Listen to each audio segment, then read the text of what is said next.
Halo semuanya, assalamualaikum warahmatullahi wabarakatuh. Selamat datang kembali di channel belajar bareng Kang Riz. Jadi di sini saya Kang Riz akan kembali lagi berbagi kepada teman-teman ya mengenai pembahasan Microsoft Excel, dan untuk kategori pembahasan ini adalah mengenai pembahasan formula pada Microsoft Excel. Dan tidak terasa untuk videonya ini sekarang saya sudah masuk ke video part keempat teman-teman ya, dan apa yang akan dibahas dari video part keempat ini adalah mengenai Fred if dan Fred if ya. Jadi kurang lebih seperti pembahasan sebelumnya sama aja ya mengenai sum if ataupun sum if. Bedanya kalau untuk sum itu adalah penjumlahan, nah kalau average itu adalah untuk menjumlahkan. Karena ada if-nya, jadi sorry, kalau average itu ya rata-rata ya, yang untuk menghitung nilai rata-rata. Nah untuk if-nya itu berarti berdasarkan logika atau kondisi tertentu teman-teman ya. Jadi kalau average if yang tanpa S itu adalah menghitung rata-rata berdasarkan satu kondisi. Nah, kalau yang pakai S atau if ya, itu menghitung rata-rata berdasarkan beberapa kondisi. Oke, supaya tidak berlama-lama kita langsung aja ke file latihannya teman-teman ya. Kita klik aja di sini. Saya sudah tambahkan untuk link latihannya ya. Jadi untuk datanya kurang lebih seperti ini. Itu ada data penjualan sebagai data utama, kemudian ada tabel perhitungannya ya untuk average if teman-teman. Nah, di sini saya sudah siapkan ya untuk kriterianya, yaitu ini saya lebih satu nih teman-teman. Saya dari dulu ya yang elektronik. Jadi yang untuk kriteria yang pertama itu adalah satu kondisi ya. Jadi saya akan menghitung nilai rata-rata berdasarkan kriteria wilayah teman-teman ya. Jadi ini saya ganti aja untuk kriteria di sini, ganti wilayah ya. Jadi untuk kriteria wilayah itu nanti hasilnya berapa ya. Misalkan Jakarta ada berapa, Surabaya berapa nilai rata-ratanya, kemudian Bandung nilainya berapa. Nah, kita bisa gunakan formula namanya sama dengan average if teman-teman ya. Kurang lebih kita tuliskan seperti ini ya. Kemudian untuk range-nya, nah ini sama seperti sum if ya. Kita range-nya pilih dulu yang sebagai kriterianya ya, atau range kriterianya, yaitu yang ini teman-teman, yang wilayah ya. Baru kita kunci ya teman-teman ya. Biasa kalau untuk range data seperti ini ya, untuk penulisan formula seperti ini kita kunci ya.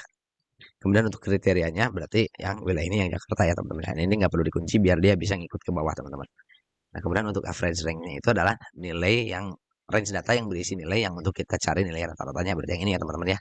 Dari yang D4 sampai ke D10 teman-teman. Nah, ini biasa kita kunci juga. Nah, kemudian kita tutup kurung. Setelah itu kita enter. Nah, kurang lebih hasilnya seperti ini teman-teman ya.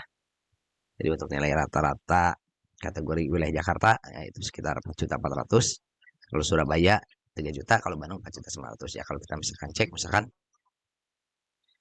nilai Jakarta ya, Jakarta kita klik di sini, Jakarta yang ini ya.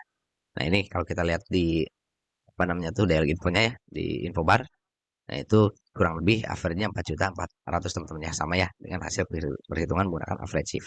Oke, kita lanjut ke formula berikutnya, yaitu average if ya teman-teman ya. Jadi ini kurang lebih datanya untuk latihan seperti ini, terdiri dari tabel data penjualan sebagai data utama kita, kemudian ada juga tabel perhitungannya ya, kita menggunakan ini average if maksudnya.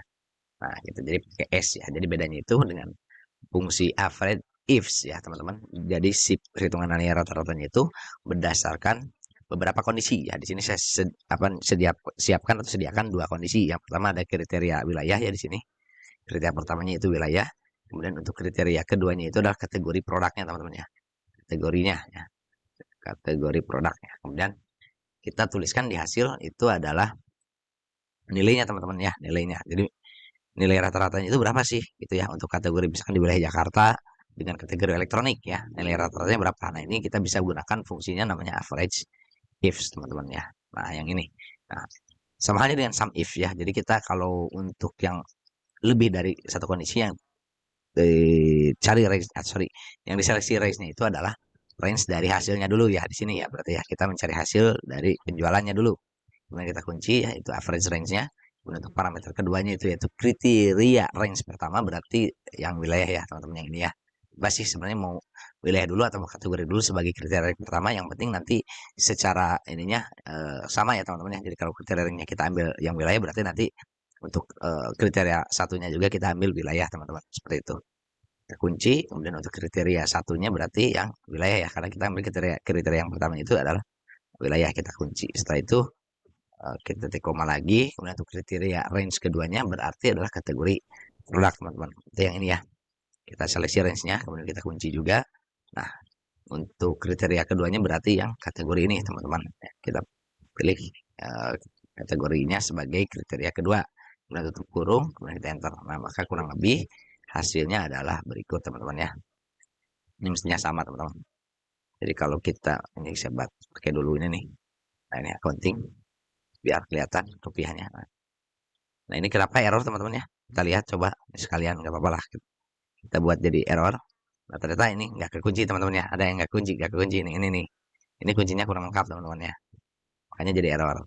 Nah ini kalau kita nggak kunci dengan baik teman-teman ya, itu bisa terjadi error seperti itu. Maka pastikan untuk penulisan formulanya itu memang untuk ketika kita menggunakan arrange ya, kunci arrange-nya di mana yang kriteria yang akan kita carinya ya. Jangan sampai melebihi dari kriteria yang kita butuhin. Itu teman-teman ya. Karena biasanya kalau kita drag and drop seperti ini teman-teman ya, ini jadi error. Nah ini pasti kalau ada div begini berarti dia ini nggak ada kriterianya teman-teman ya. Contoh misalkan yang Jakarta Furniture ini nih, ini Jakarta Furniture. Ya pasti ada error dari datanya teman-teman. Nah, kalau kita bisa lihat di sini kan, sebentar saya coba cek kategori furnitur di sini. Oh, teman-teman, nah ini tagnya beda ya. Jadi harusnya furnitur teman-teman ya. Oke, nah gini. Nah gitu teman-teman. Nah, ternyata ada salah penulisan di data. Nah itu juga bisa berpengaruh ya teman-teman terhadap perhitungan ya. Kalau misalnya ada ketidakcocokan data teman-teman. Artinya tadi yang furnitur tanpa e itu nggak ada. Sorry di sini nggak furniture itu nggak terdeteksi ada di sini teman-teman ya gitu ya. Kalau misalnya kita misalkan di sini ya yang Jakarta Furniture tadi tuh jadi error teman-teman gitu ya. Jadi biasakan kalau misalkan nulis formula itu selalu perhatikan ya dari setiap datanya itu benar-benar harus persis ya, harus sesuai ya, harus kondisinya sama. Oke, mungkin itu aja teman-teman ya untuk pembahasan mengenai average if dan average if ya. Nanti kita lanjutkan lagi ke pembahasan selanjutnya ya. Jadi ini saya langsung saja mungkin di part kelima itu nanti akan saya bahas mengenai count if dan count if teman-teman ya. Nah, nanti mungkin kalau ada kesempatan lagi saya bahas juga sampai ke bawah teman-teman ya. Ini saya sudah siapkan dulu sekitar 41 formulasi ya. Nah, ini yang masih single-single formula teman-teman ya. Jadi formulanya itu masih satu-satu-satu. Tapi nanti juga saya akan coba contohkan beberapa kombinasi formula ya. Misalkan kita gabungkan antara formula if dan sum. Kemudian misalkan juga antara ini kayak fungsi max, min, pakai if juga, pakai linear boleh seperti itulah. Dengan memperhatikan kasus-kasus yang mungkin terjadi ya di dalam pekerjaan kita sehari-hari ya teman-teman ya. Nah, nanti teman-teman juga bisa cek di playlist yang formula ataupun nanti di playlist yang studi kasus teman-teman ya.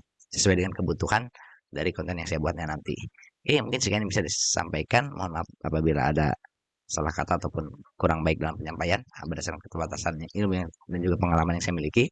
Namun sekali lagi semoga bermanfaat. Saya akhiri videonya. Billahi taufiq wal hidayah warahmatullahi wabarakatuh. Assalamualaikum warahmatullahi wabarakatuh. Salam belajar.